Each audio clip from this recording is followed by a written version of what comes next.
ధర్మశాస్త్రము మోషే ద్వారా అనుగ్రహించబడెను. కృపయు సత్యమును యేసుక్రీస్తు ద్వారా కలిగెను అన్నారు.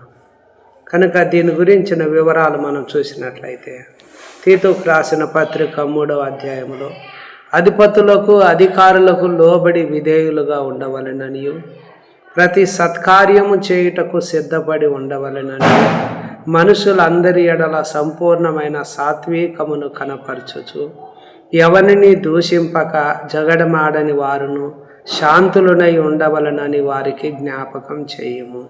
ఎందుకనగా మనము కూడా మునుపు అవివేకులమును అవిధేయులమును మోసపోయిన వారమును నానా విధములైన దురాశలకు భోగములకు దాసులమునై ఉండి దుష్టత్వమునందు అసూయందు కాలము గడుపుచు అసహ్యులమై ఒకరినొకరు ద్వేషించుచు ఉంటిమి. కానీ మన రక్షకుడైన దేవుని యొక్క దయయు మానవుల ఎడల ఆయనకున్న ప్రేమయు ప్రత్యక్షమైనప్పుడు మనము నీతిని అనుసరించి చేసిన క్రియల మూలముగా కాక తన కనికరము చొప్పుననే పునర్జన్మ సంబంధమైన స్నానము ద్వారా పరిశుద్ధాత్మ మనకు నూతన స్వభావం కలుగజేయుట ద్వారా మనలను రక్షించెను.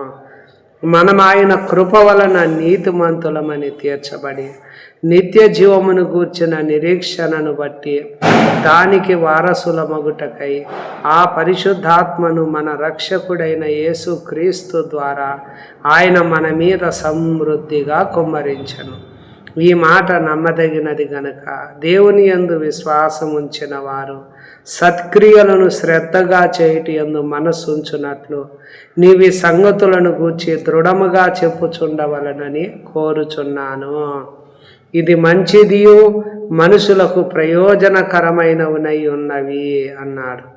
అవివేక తర్కములను వంశావళులను కలహములను ధర్మశాస్త్రమును గూర్చిన వివాదములను నిష్ప్రయోజనమును వ్యర్థమునై ఉన్నవి గనుక వాటికి దూరముగా ఉండము. మతభేదములు కలిగించు మనుషునికి 1-2 మార్లు బుద్ధి చెప్పిన తరువాత వాణ్ణి విసర్జింపుము. అట్టివాడు మార్గము తప్పి తనకు తానే శిక్ష విధించుకొనిన వాడై పాపము చేయుచున్నాడని నీవు ఎరుగుదు అన్నాడు. కావున ఇక్కడ కూడా ప్రభు కృప ద్వారా మనము నీతిమంతులంగా తీర్చబడ్డామునని మరియు అదేవిధంగా తన కనికరము చొప్పుననే పునర్జన్మ సంబంధమైన స్నానము ద్వారా పరిశుద్ధాత్మ మనకు నూతన స్వభావం కలుగజేయుట ద్వారా రక్షించబడ్డాము అనే విషయాన్ని ఇక్కడ క్లియర్గా చెప్పబడుతున్నది.